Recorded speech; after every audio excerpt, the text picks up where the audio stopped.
Hi, my name is Katie Augustin. I'm a midwife and a missionary living and serving in rural Haiti alongside my husband and our 1-year-old daughter. My passion for serving under-resourced communities began early. As a child, my family spent time in the townships of Cape Town in South Africa, and later I served in Cox's Bazar in Bangladesh. And it was there that I really first learned about the global crisis of maternal health, that childbirth-related complications are the leading cause of death for women of childbearing age worldwide. That realization led me to midwifery. I began my midwifery training 10 years ago, and after working in Kansas City, I moved to Haiti in 2020 to serve at a birth clinic in Port-au-Prince, Haiti. Haiti has the highest maternal and infant mortality rates in the Western Hemisphere. More mothers and babies die here than in any other country in the Americas. And those numbers are only getting worse. Since the assassination of Haiti's president in 2021, the country has spiraled into political, social instability. With no elected government and gangs controlling much of the country, life here has become increasingly dangerous. In 2021, just 3 miles from where I was living, 17 missionaries were kidnapped. It became clear we had to evacuate, but I knew God wasn't finished with our work in Haiti, and I began praying for a way to return, somewhere safe where we could still serve. That door opened an inch, a rural town in Haiti's Central Plateau, and that's where I met my husband, Augustin, who was born and raised here. He's now an invaluable part of our ministry, helping navigate local logistics and relationships. Together, we partner with Midwives for Haiti, where Augustin oversees ambulance operations, a vital role, especially given that 90% of the roads here are unpaved and nearly impassable. I oversee clinical operations, working with 25 Haitian midwives to support a birth center, a high-risk maternity ward, and 10 community clinics. We believe midwifery is a sacred calling. We're invited into one of the most vulnerable, beautiful, and sometimes heartbreaking moments of a woman's life. We get to celebrate with women on the best day of their lives, and sometimes we mourn with them on the worst day of their lives. That deep trust opens the door for ministry, both to the women we serve and to the midwives we serve alongside. Out of this work, our own ministry was born, Maternal Healthcare International, a God-given dream to serve women who are the most in need of truth, of love, and of care. Our mission verse is Psalm 30, verse 5. Weeping may endure for a night, but joy comes in the morning. That verse captures both the pain of labor and the hope we hold for Haiti's future. A few months ago, gang violence overtook the nearby city of Mirebalais. Over 10,000 people fled, many arriving here in Inch with nothing.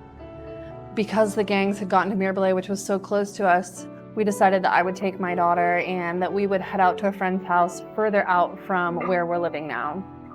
During this time, I reached out to local community members and asked if they came across any women who had been displaced by the gang violence, who needed care, who were pregnant, if they could please let me know, as I would love to come and serve.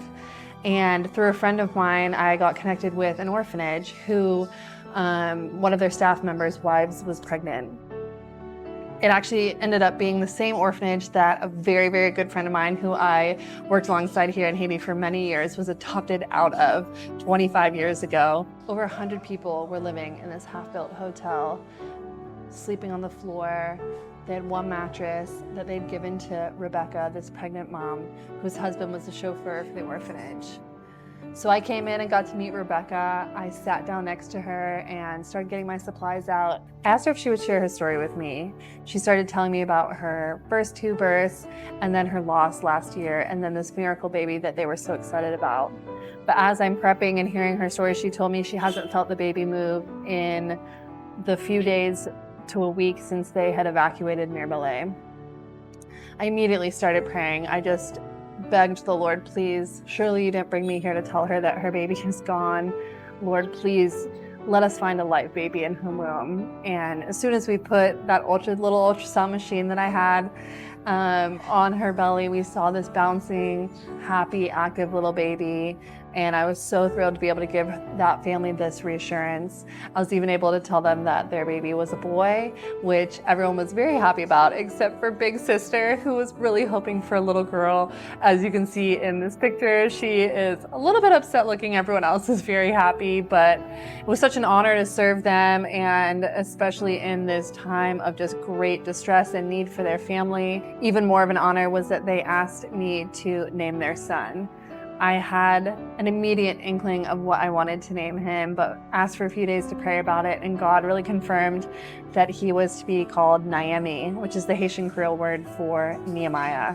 I just truly believe that this next generation of Haitians are going to be those who love, fear, and serve the Lord and rebuild the walls of Haiti that have been torn down by evil and by insecurity. Throughout our time serving in Haiti, we have seen that there are just so many needs, and we can't meet all of them, but through the grace of God, we can meet some of them. One thing that we realized is that women do not have the materials that they need to keep themselves and their bodies healthy after they deliver a baby. So out of this need, we started the Postpartum Hygiene Kit Project. We distribute kits to women in need that include washable postpartum pads, fresh underwear, a toothbrush, toothpaste, soap, and a comb. Everything they need to take to the hospital or clinic with them when they give birth to keep themselves clean, to keep themselves healthy, and to continue to take care of themselves so that they can bond and connect with their newborn baby. Since our start 6 months ago, we have been able to distribute over 200 kits to women in need. We want to continue to serve, but we need your help to do so. Each kit costs us $20.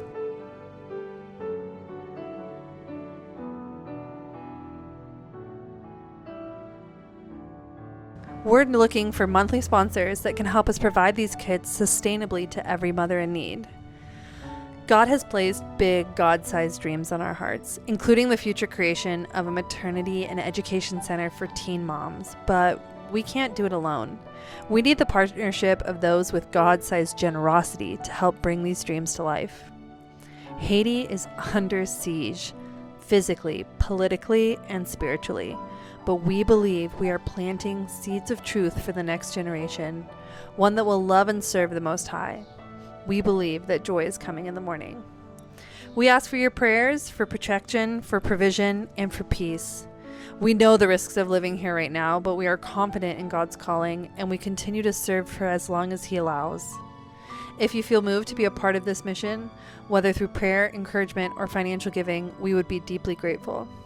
You can become a monthly sponsor of a postpartum kit for just $20 a month, or make a one-time donation of any amount. Everything goes a long way to making sure no mother is left without the essentials after giving birth.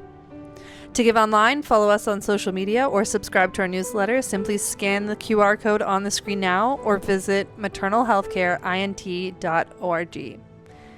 Thank you so much for allowing me to share our story and the story of what God is doing here in Haiti through us.